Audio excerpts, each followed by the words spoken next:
I grew up in Dallas. I was born in Dallas, Texas. I grew up in the projects. My freshman year, I went to a school like this. It was a hard hat school, man. And it was somewhere because I got kicked out for fighting. I grew up without a father, one mom with 4 kids. She was disabled, so she had a lot of anger, a lot of issues, and she took it out on me. I'm old enough to realize that I don't blame her. She just had a hard life, 4 kids by herself, on welfare. I know what it's like to eat. Now, some of you are going to understand me when I say this.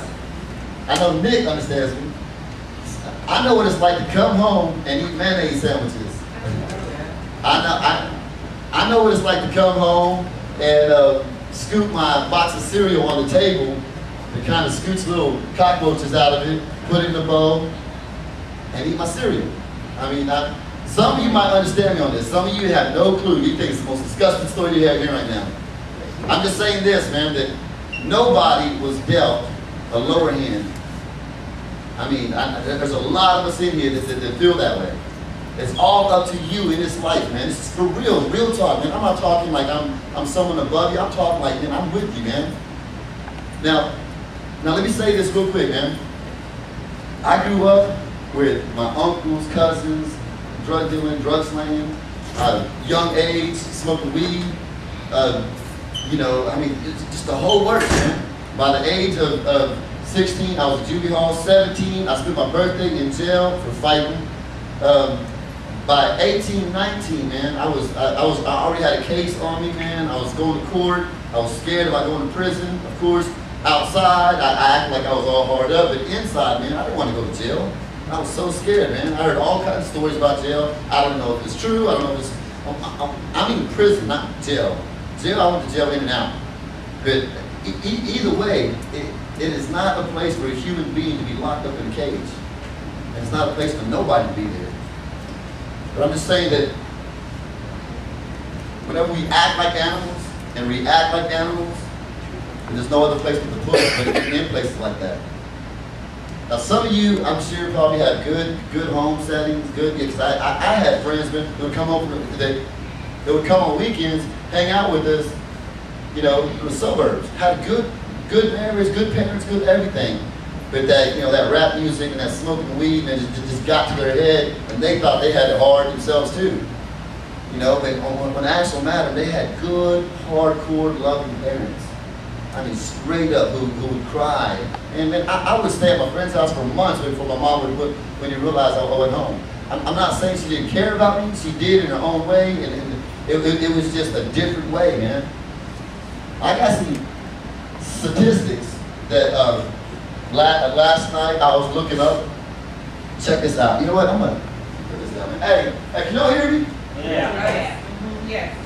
Can y'all hear me? Yeah. All right. These are some of the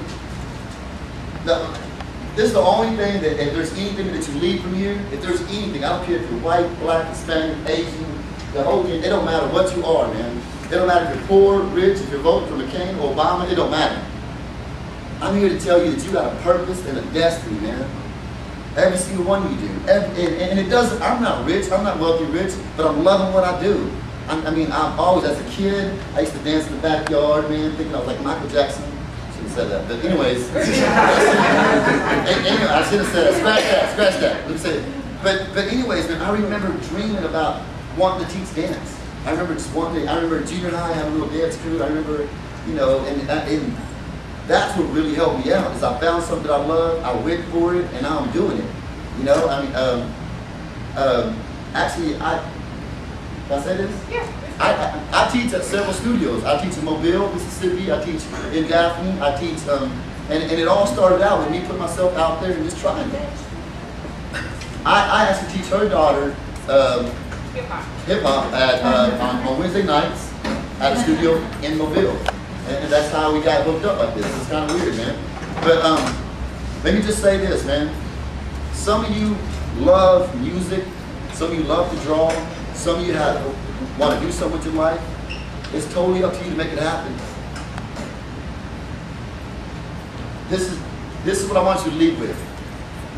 The world, the school system, American system is not against you.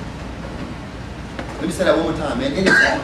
The world is not against you. Man, that's a lie. That's a lie. The world is not against you. Because once you start believing that, man, it's like, man, you know, you start believing, you start smoking weed, you start doing this, you start rolling with the wrong crew, the wrong crowd, and they believe it, and before you know it, man, you're 30 years old, either knocked up with 5 kids and nobody around on welfare, or you're, you know, locked up in jail. I'm telling you, man, the world is not against you.